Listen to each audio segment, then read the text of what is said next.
عوام الناس میں یہ بات مشہور ہے کہ خانہ کعبہ پر جب پہلی نظر پڑ جائے تو اس دوران جو بھی دعا مانگی جائے تو قبول ہوتی ہے. تو بھائیو اس حوالے سے کسی بھی ہماری مستند کتاب کے اندر کوئی حدیث رپورٹ نہیں ہوئی، لہذا یہ بالکل فیبریکیٹڈ بات ہے، لوگوں کی خود ساختہ بات ہے. مسلمان کی ہر دعا قبول ہوتی ہے. تو دعا کے کانٹیکسٹ میں 2 آیات اور 5 احادیث یہاں شروع میں ہی بیان کروں گا، کیونکہ حج میں اہم ترین عبادت دعا بھی ہے، اور خصوصاً میدان عرفات میں تو کسی عبادت کا کوئی ذکر نہیں ملتا سوائے دعا کرنے کے. تو میدان عرفات کے اندر سب سے بڑی عبادت جو ہے وہ دعا کرنا ہے. لہذا دعا کی اہمیت کے حوالے سے شروع میں ڈسکس کر دیتا ہوں. بھائیو قرآن پاک میں 2 مقامات پر دعا کی اہمیت کا ذکر ہے. بسم اللہ الرحمن الرحیم. پہلا مقام ہے سورۃ البقرہ آیت نمبر 186. وَإِذَا سَأَلَكَ عِبَادِي عَنِّي فَإِنِّي قَرِيبٌ. اے میرے محبوب صلی اللہ علیہ وسلم، جب میرے بندے آپ سے پوچھتے ہیں میرے متعلق تو ان کو فرما دیجئے کہ میں تمہارے بالکل قریب ہوں. اجیب الدعوۃ الداعی اذا دعان. میں ہر پکارنے والے کی دعا قبول کرتا ہوں جب وہ مجھے پکارے. لیکن شرط کیا ہے؟ فَلْيَسْتَجِيبُوا لِي وَلْيُؤْمِنُوا بِي لَعَلَّهُمْ يَرْشُدُونَ. تو لوگوں کو بھی چاہیے کہ وہ میرا حکم مانے اور مجھ پر ایمان لائیں جیسا کہ ایمان لانے کا حق ہے، تاکہ وہ رشد و ہدایت پا سکے. تو یہ ون وے ٹریفک نہیں ہے. اللہ تعالیٰ کو جو رسپانس کرے گا اللہ تعالیٰ اس کی دعا قبول فرمانے والا ہے. اس آیت کو میں نے ڈکلیئر کیا ہے انسانیت کا میگنا کارٹا. 17ویں صدی کے اندر انگلینڈ کے اندر ایک قانون بنا تھا جس کو میگنا کارٹا کہا جاتا ہے، جس کے تحت کوئی بھی شخص عوام الناس میں سے اپنا مسئلہ لے کر وقت کے حکمران کے سامنے جا سکتا ہے، اس کا دروازہ کھٹکھٹا سکتا ہے. اس کو وہ کہتے تھے میگنا کارٹا. تو انسانیت کا میگنا کارٹا ہے یہ آیت سورۃ البقرہ آیت نمبر 186 کہ ہر شخص اپنے رب سے مانگ سکتا ہے، اللہ تبارک و تعالیٰ اس کی دعا قبول کرنے والا ہے. الحمدللہ. لیکن شرط کیا؟ اللہ کا حکم بھی ماننا ہے اور اللہ تعالیٰ پر ایمان لانا ہے جیسا کہ ایمان لانے کا حق ہے. اور دوسری اہم ترین آیت سورۃ المؤمن کی آیت نمبر ہے 7. وقال ربکم. اور تمہارے رب نے یہ ارشاد فرمایا ادعونی استجب لکم. اے میرے بندے مجھ سے مانگ میں عطا کروں گا. ان الذین یستکبرون عن عبادتی. بے شک وہ لوگ جو میری عبادت سے یعنی دعا کرنے سے تکبر کرتے ہیں، مجھ سے دعا نہیں مانگتے، سیدخلون جہنم داخرین. ایسے لوگوں کو میں ان قریب ذلیل و خوار کر کے دوزخ میں داخل کروں گا. والعیاذ باللہ تعالی. ہمارا رب کتنا بڑا شہنشاہ ہے کہ دنیا کے بادشاہ، دنیا کے امیر لوگ، دنیا کے بڑے سٹیٹس والے لوگوں سے مانگا جائے تو وہ ناراض ہوتے ہیں، اور ہمارا رب وہ ہے کہ اس سے نہ مانگا جائے تو وہ ناراض ہوتے ہیں. جو میری عبادت سے یعنی دعا سے تکبر کریں گے میں ان کو ذلیل و خوار کر کے دوزخ میں داخل کروں گا. اس آیت سے یہ بات بھی پتہ چل گئی کہ دعا بھی عبادت کی ایک شکل ہے. وَإِيَّاكَ نَسْتَعِينُ. اس لیے میں اس کی ٹرانسلیشن کرتا ہوں، دعا صرف اللہ ہی سے، دعا اللہ کے علاوہ کسی اور ہستی سے نہیں ہو سکتی. اور یہی آیت مبارکہ آپ صلی اللہ علیہ وسلم نے تلاوت کی. صحیح حدیث موجود ہے جامعہ ترمذی کے اندر انٹرنیشنل نمبر کے مطابق 3372 کہ آپ صلی اللہ علیہ وسلم نے ارشاد فرمایا الدعاء هو العبادہ. دعا ہی تو اصل عبادت ہے.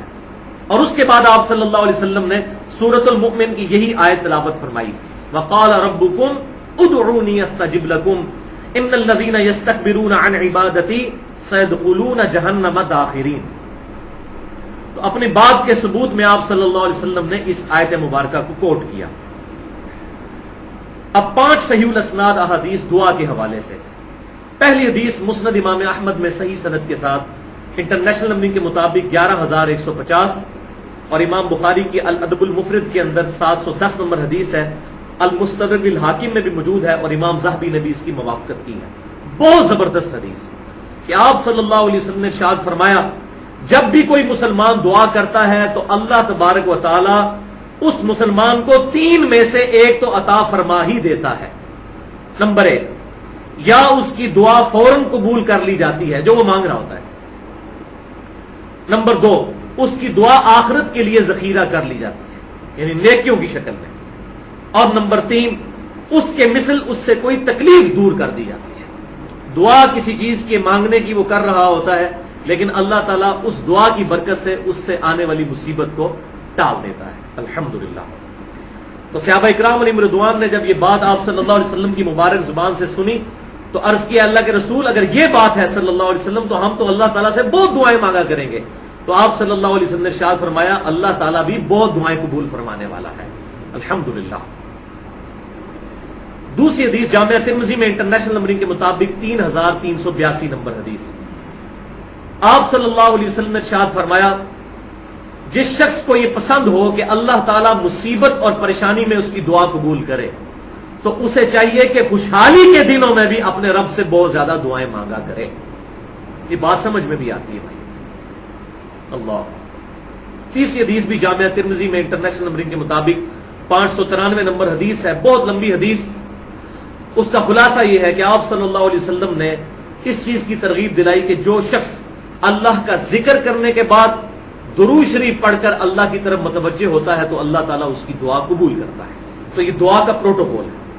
ایک صحابی نے اسی طرح کیا کہ اللہ کا ذکر اور اس کے بعد درود شریف پڑھ کر دعا مانگی تو آپ صلی اللہ علیہ وسلم نے ارشاد فرمایا سل تعطا سل تعطا، مانگ تجھے دیا جائے گا، مانگ تجھے دیا جائے گا. الحمدللہ. یہاں پر یہ بات بھی ساتھ یاد رکھیں کہ المستدرک للحاکم میں صحیح سند کے ساتھ یہ حدیث موجود ہے کہ آپ صلی اللہ علیہ وسلم نے ارشاد فرمایا تمہارا رب اس شخص سے حیا فرماتا ہے جو ہاتھ اٹھا کر دعا کرے کہ اس کے ہاتھوں کو محروم لٹائے. لہذا ہاتھ اٹھا کر دعا کرنا یہ عاجزی کی علامت. اور اس میں تینوں طریقے ہیں. کندھے کے برابر بھی کر سکتے ہیں، چہرے کے برابر بھی، یا اتنا اونچا کر سکتے ہیں کہ بغلوں کی سفیدی نظر آئے، جیسا کہ احرام کی حالت میں آپ صلی اللہ علیہ وسلم سے دعا کرنا اس حالت میں ثابت ہے. بخاری اور مسلم میں یہ تینوں طریقے موجود ہیں. اور وہ حدیث بھی صحیح ہے، الادب المفرد کے اندر امام بخاری لے کر آئے ہیں کہ سیدنا ابن عمر رضی اللہ تعالیٰ عنہ اور سیدنا ابن زبیر رضی اللہ تعالیٰ عنہما دعا مانگنے کے بعد اپنے چہرے پر ہاتھ پھیرا کرتے تھے. لہٰذا یہ دو صحابہ سے ثابت ہے، لہٰذا یہ حدیث موقوف سنت ٹھہری. اور ویسے بھی مسلمانوں کا عملی تواتر اور اجماع بھی اس بات پر ہے کہ چہرے پر ہاتھ پھیرے جائیں دعا کے اینڈ پہ. اس بات میں اصل میں بعض علماء عرب نے جو اس کو بدعت قرار دیا ان کا میں علمی محاسبہ کر رہا ہوں. اس میں نے ڈیٹیل کے ساتھ مسئلہ نمبر 75B کے اندر بدعت کے اوپر ڈیٹیل سے ڈسکشن کی ہے. اور چوتھی حدیث صحیح بخاری اور صحیح مسلم کے متفقون علیہ حدیث ہے کہ آپ صلی اللہ علیہ وسلم کی اکثر دعا یہی ہوا کرتی تھی اللہم ربنا آتنا فی الدنیا حسنہ وفی الآخرۃ حسنۃ وقنا عذاب النار. اے اللہ، اے ہمارے رب، ہمیں اس دنیا میں بھی بھلائیاں عطا فرما اور آخرت میں بھی بھلائیاں عطا فرما. اور آخرت کی سب سے بڑی بھلائی کیا؟ وقنا عذاب النار، ہمیں دوزخ کے عذاب سے بچا لے. سب سے بڑی کامیابی تو یہ ہے. اور الحمدللہ یہی دعا سورۃ البقرہ میں آیت نمبر 201 کے اندر حج کے کانٹیکسٹ میں آئی ہے. حج کے کانٹیکسٹ میں کہ اللہ کے ایمان والے بندے ان الفاظ میں دعا کرتے ہیں ربنا آتنا فی الدنیا حسنہ وفی الآخرۃ حسنۃ وقنا عذاب النار. اور اسی کانٹیکسٹ میں سنن نبی داؤد میں انٹرنیشنل نمبر کے مطابق 1892 نمبر حدیث ہے کہ آپ صلی اللہ علیہ وسلم طواف کعبہ کے دوران رکن یمانی سے لے کر حجر اسود تک یہی دعا پڑھا کرتے تھے ربنا آتنا فی الدنیا حسنہ وفی الآخرۃ حسنۃ وقنا عذاب النار. آگے جو الفاظ ایڈ کر دیے یہ تمام الفاظ مولویوں کی فیبریکیشن ہے. قرآن و سنت میں کسی ضعیف سند سے بھی وہ وادخلنا الجنۃ مع الابرار یا عزیز یا غفار یہ اپنی طرف سے لوگوں نے ایڈ کی ہوئی بات ہے والعیاذ باللہ تعالی. اتنی دعا قرآن میں اندر آئی ہے ربنا آتنا فی الدنیا حسنہ وفی الآخرۃ حسنۃ وقنا عذاب النار. یا بخاری اور مسلم میں ساتھ ہے اللہم ربنا، بس اس سے زیادہ نہیں.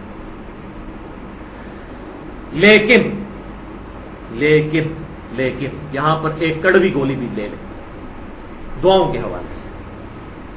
صحیح مسلم میں انٹرنیشنل نمبر کے مطابق 2346 نمبر حدیث ہے اور یہ 5ویں حدیث دعا کے کانٹیکسٹ میں. میں تو بالکل ننگی بات کرنے والا انسان ہوں، لہٰذا یہ حدیث میں نے یہاں پر ضروری سمجھی کہ بیان کی جائے. صحیح مسلم 2346 کہ آپ صلی اللہ علیہ وسلم نے ارشاد فرمایا کہ ایک شخص دور دراز کا سفر کر کے آتا ہے، پراندہ بال، بکھری ہوئی اس کی حالت، کپڑے اس کے میلے، یعنی اس کی حالت ایسی ہے کہ عام انسان کو بھی اس پہ ترس آ جائے. اور پھر وہ ہاتھ لمبے کر کر دعا کرتا ہے یا رب یا رب یا رب، لیکن وہ اس حال میں دعا کرتا ہے کہ اس کا کھانا حرام ہے، اس کا پینا حرام ہے، اس کا لباس حرام ہے، اور حرام کی غذا کے ساتھ وہ پرورش چڑھا ہے، اللہ ایسے کی دعا کیسے قبول کرے؟ بولے رزق حلال از دا لٹمس ٹیسٹ آف ایمان. اگر رزق حلال نہیں ہے تو ایمان نہیں ہے، تو دعائیں کہاں سے قبول ہونی ہیں؟ تو رزق حلال کے بغیر دعا قبول ہونے والی نہیں. اگر کوئی قدرتی طور پر چیز مل گئی تو بھائیوں وہ تو ہندوؤں کو بھی، کرسچنس کو بھی، جیوز کو بھی، بدھسٹ کو بھی دنیا میں تو اللہ تعالیٰ دے ہی رہا ہے، تو کیا ان کی دعائیں قبول ہو رہی ہیں؟ نہیں. دعا کی قبولیت کے لیے بنیادی شرط رزق حلال ہے. اس پہ میں نے ایکسکلوسیو گفتگو کی ہے 1.5 گھنٹے کی، مسئلہ نمبر 51 کے نام سے اہل سنت پاک .com پر، رزق حرام، فتنہ مال، دنیا پرستی کا انجام اور اس کا علاج. اس میں نے ڈیٹیل کے ساتھ رزق حلال کے حوالے سے ڈسکشن کی ہے.